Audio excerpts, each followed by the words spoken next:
What's going on, guys? Welcome back to the channel. We are here in the garage. Today we're going to do a little work on the Husqvarna. So I got a couple small mods to do to it.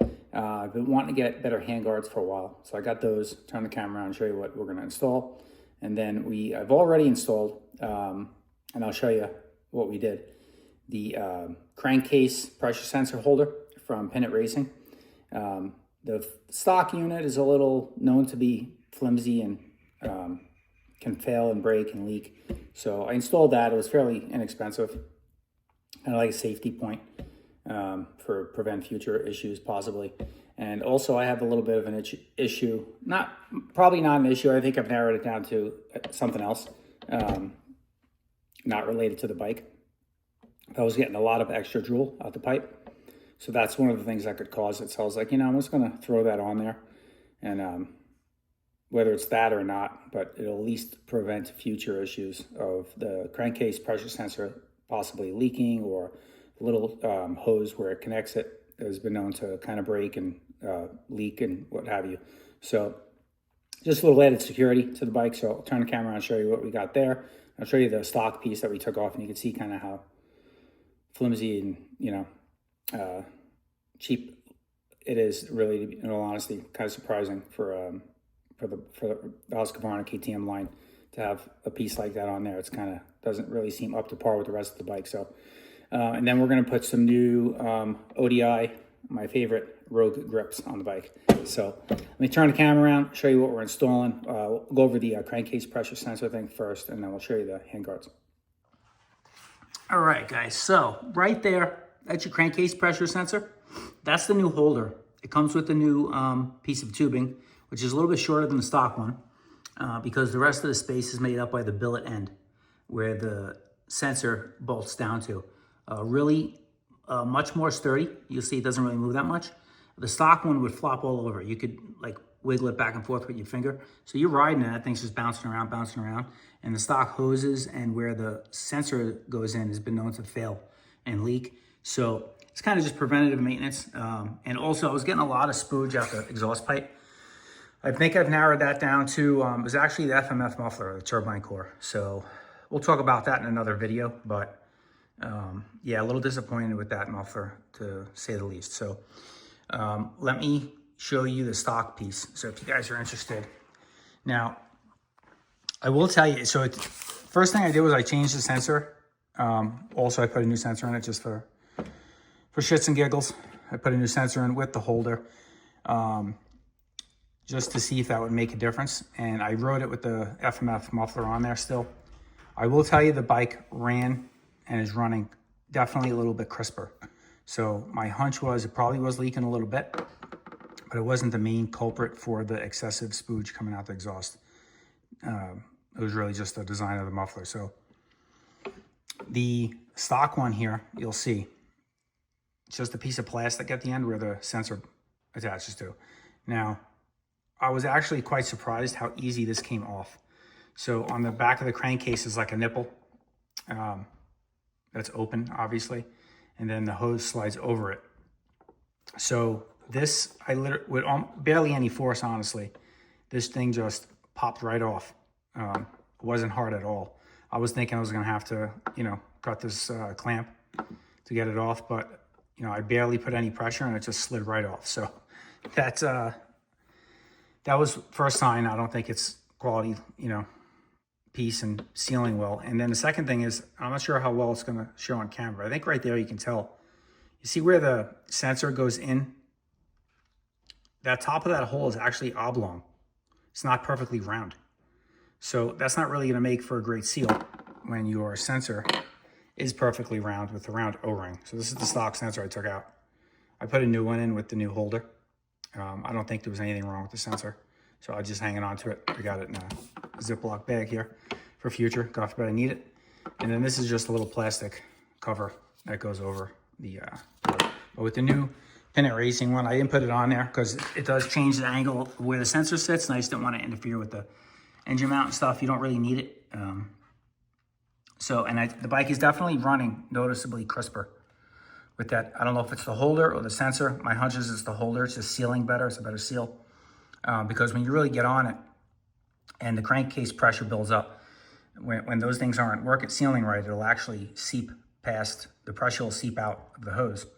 And that sensor is like one of the most key components to how your bike runs on these TBI bikes, because that sends a signal to the ECU on how much crankcase pressure you have, and that, you know, changes the fueling and all that stuff. So that's the first thing we did. And then you'll see we got the bar pad off, and the reason for that is I'm going with the Cyrca probend, the HCM mounts though. I'm not doing the bar mounts where they clamp on, which is the CCM, or I forget what they call them. But these are the HCMs. So they're actually gonna take the place of the top bar clamp. They have 2 new bar clamps that it comes with, and then it comes off, and then your wraparound handguard bolts to that. So it's a lot more stable, sturdy, I should say, not stable, sturdy. If anybody knows that's had the clamp-on ones, they're great. I've had them on all my previous bikes, but if you do fall with the bike, they do have a tendency to kind of like twist and move. And again, you kind of like, I've had instances where that has happened, and then now your clutch lever or your brake lever is actually hitting the end because it's pushed in and it's twisted. And so you got to sit there with some tools on the trail and kind of loosen it and get it readjusted. With these, they take a beating. They're made really sturdy, and they clamp here, so there's never going to twist. The downside would be if you're the type of guy you really want to change the angle of your handguards. If you really run your levers down far and you want your handguards to be down with your levers and not up. I want my handguards typically to be flush and even level with the bars, so more to protect my hands. So these would be great for me. So that there's no adjustment. They're just going to go. They're going to sit level with the bar. So that's the only downside, if that's a downside to you. The other upside to them though is when you get the clamp on the bar ones, they clamp on right about where the top of your fork is, and you barely have any clearance to adjust your fork clickers. So you might have to drop the forks down in the triple clamps a little bit to make room for you to be able to still adjust your forks, or the clamps don't actually hit your adjusters on the fork. So my buddy Scott put them on, and that's what he had to do. He actually had to drop them down a little bit, like 1 ring on the fork to make some room there. So I don't want to do that. So these ones here will work out perfect. Clamp on. So we're going to get this off. We'll get the clamps put on, and then we'll mount them up. I'll show you which ones I got. I got the Husqvarna Blue. They're called. So supposedly they're the Husqvarna Blue, which is like the frame here, like that color blue. Not the Heritage Blue. That's a different blue, but like the blue on the frame and the bar pad and stuff. So fairly close to that color. And then so you got the rolling pieces you have to assemble. Ends of the bars there, the bark buster bars, and the hardware. So we'll get all this stuff out, get it installed. And they match pretty good. This be good for like summer riding. It's open, you can get a little breeze through, but still protect your hands. And then the winter, if you're riding in the cold, they have these inserts that clip on, snap in, and close off the vented. So that's really nice too. I got them a Rocky Mountain ATV for a really good price. Everywhere else, like Amazon and stuff like that, I think they were about 170-ish. Rocky Mountain ATV had them for $139. So, and anything over $75 on Rocky Mountain, it ships for free. So it was great. So I got those. I also got, and one of the reasons I want to do the wraparounds and putting it off, the bikes, I've tipped the bike over a few times. One time it just literally tipped over before I was loading it in the truck, like by the wind blew it over. And it fell down and snapped my brake lever. So I got a new brake lever too. I'm gonna install that when I do the wraparounds and the grips. So do it all at one shot. The bike comes with ODI Rogue, not Rogue, but the ODI lock-on grips. So it'll be an easy swap. The passenger side is, I say passenger side, I'm in a car. The left side of the bike will be easy. It's just literally loosening that one, slide it off, slide the new one on. But on the throttle side, we got to take the throttle housing apart, and then we're going to take the stock throttle cam off this one and swap it onto the new one and put it on. So be good to go there. So let me get this all taken apart. We'll get the stuff installed and we'll show you what we got here. All right, guys, so one thing I wanted to point out to you is when you buy a Husqvarna or a KTM, a new one, you're gonna get a bunch of bags of extra parts. One of those bags of parts are going to be here. You can have like these rubber boots and extra hard, two bolts in there. What this is for is if you take the factory flag style guards off, when you pull the bolt out, this hardware is gonna replace that, and then you're gonna have the rubber boots to cover where the lever is attached. So, that's for when you're removing the flags and you're putting wraparounds on. So that's what these are for. This hardware is for in this bag. So you're gonna need this to do that, to get the flags, take the flags off and swap them out with the full wraps, because you're gonna need the different hardware. Because the stock flag styles attach at the lever bolts, and so the bolt's significantly longer, and the way it mounts is a little different because it goes in between there, you see. And then, so when we get that off, you're gonna need this stuff. So if you bought your bike used from somebody and they didn't give you all the stuff that came with the bike new, you're gonna wanna make sure you get this stuff if you're gonna go ahead and do this mod. All right, so here we're at so far. I wanted to stop here and kind of go over with you guys because this isn't really, it's cut and dry, but there's a little bit of, playing around and bending and prying you're gonna have to do. So these are fixed mounting locations. So it's not like you're gonna be able to adjust these to line up with these brackets. So the way I did it is, when I suggest you do it, is get it in the end tight first, get it really snug so it's not gonna pull out. And then you're gonna see the bar is gonna be bent. Bar is gonna be bent out. It's not gonna be close. But these are, pliable. They're kind of springy, like a leaf spring on a car. So you can bend it and get it there. The way I did it was I actually had to push my body weight into it and then kind of squeezed it in. And I used the screw gun to get this, once I saw it was lined up, and kind of threaded it in while I was pushing my body weight like against it like that. So a little bit of a bear. If you have two people, it's kind of easier probably. Somebody can, push it up, hold it in place. Well, I guess the bolt in, but I'm here by myself. So the first step is you're gonna take the clamp off, right?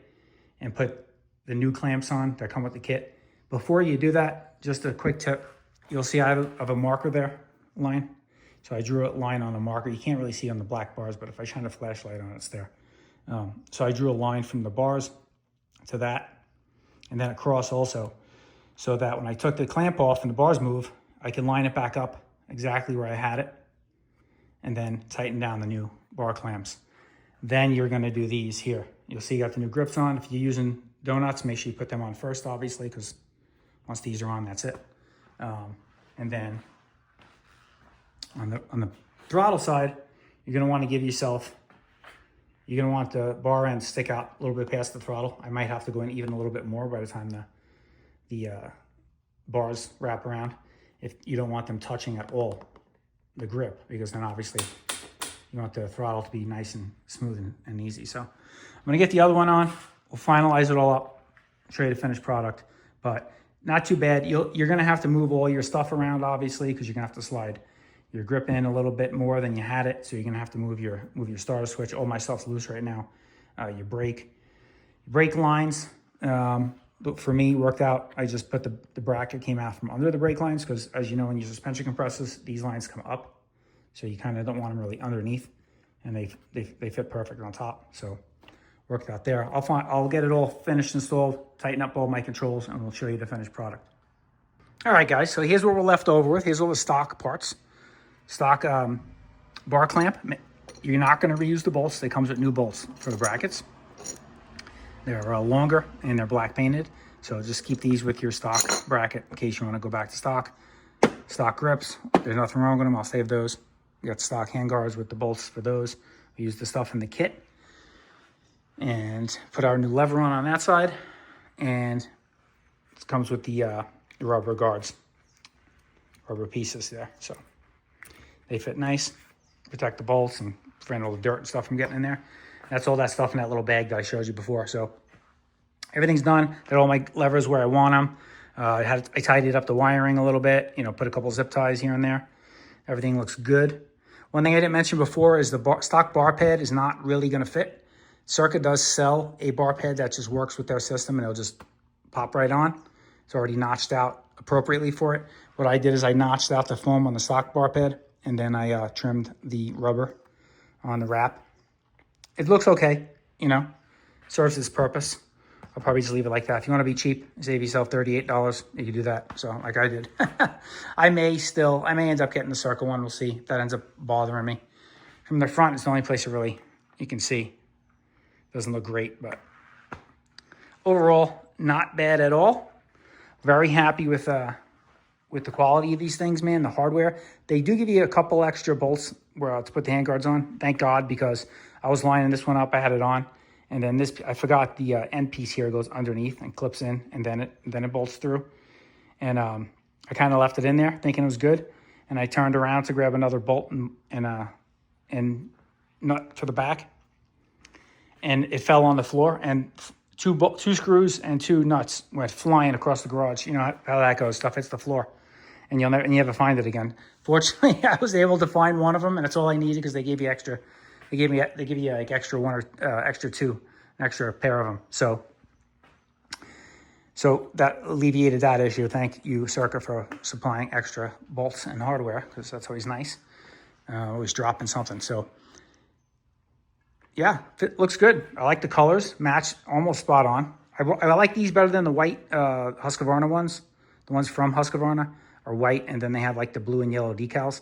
This kind of breaks it up a little bit, you know, instead of just being all white there. And then the white handguards gets wrecked anyway, the white plastic, you know, the branches smacking them. I mean, see these things also took a beating, but that's just from branches whacking them and stuff. And they just, you know, they look like crap after a while. So these things will hide a lot of that. The also come with the inserts there in the bag that you can put in the wintertime, one for each side, if you want to stop the air from going through. I'll leave it like this for now, summertime. Maybe in the wintertime I'll pop them in for riding in the cold. Although it doesn't really get too cold here, but you never know. And yeah, that is it. So tell me what you guys think. Leave a comment below. I don't know if you guys have installed these before.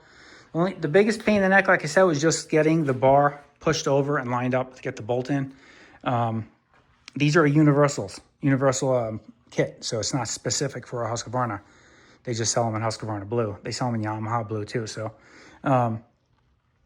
so you have, you know, 3 mounting positions here on this part, on this bar, and then you have 3 mounting positions there. So you can kind of, depending on your bike and how wide your bars are, you can get it lined up for your bike. This side was able to kind of get on a lot easier than that side. I had to put a lot more pressure for some reason. So, but they're on, and they look pretty freaking good. So we got that. We got the new ODI road grips. I love the road grips. They're super soft. Save your hands on a long ride. Really, really soft and cushy they are, and grippy too. So I have them on every bike. I have them on my Raptor. I got on my daughter's Raptor. My son's 250. He's got red ones. Although I will say, if you want, it's the funny thing about these grips is they're all squishy and soft when they're black. Those red ones, if you get the colored ones, they're a little firmer. They're not as mushy and soft. So keep that in mind if you're going to order a colored set for yourself. They're not going to be as soft as the black ones for some reason. I don't know if it's just the different type of rubber compound they use for the colored rubbers instead of the black, softer. I have no idea why the reason for that would be, but that is actually a fact. So that is it. We'll wrap this one up. Got the grip. Don't forget to put your donuts on first too. Don't forget to torque everything down nicey nice. And I think we're good here. I got some zip ties back up on there after I adjusted everything. Make sure everything's nice and neat. And then we got our Pinit Racing crankcase pressure sensor thing installed. And that's it, man. This sucker's ready for another ride. I was going to take you for a ride today at the end of this video, but I'm going to drag it on. We'll end this one here. Plus, it's really freaking hot outside. It's 105. It's supposed to cool down this weekend a little bit and drop below 100. So that'll be a little bit better riding weather. So we will get out on the bike and get you guys some riding footage too. And then we're going to do pretty soon, we're coming up on 25 hours on the bike. So we're going to do a 25-hour review, my overall thoughts on the bike and how it's been so far. All the goods, all the bads. Stay tuned for that. This is Joe with Odyssey Off-Road. If you haven't subscribed already to the channel, I don't know what you're waiting for. Smash that subscribe button. Hit the little bell so you get notified when I upload another video. And smash the thumbs up button on your way out if you liked it. So we'll catch you guys on the trail.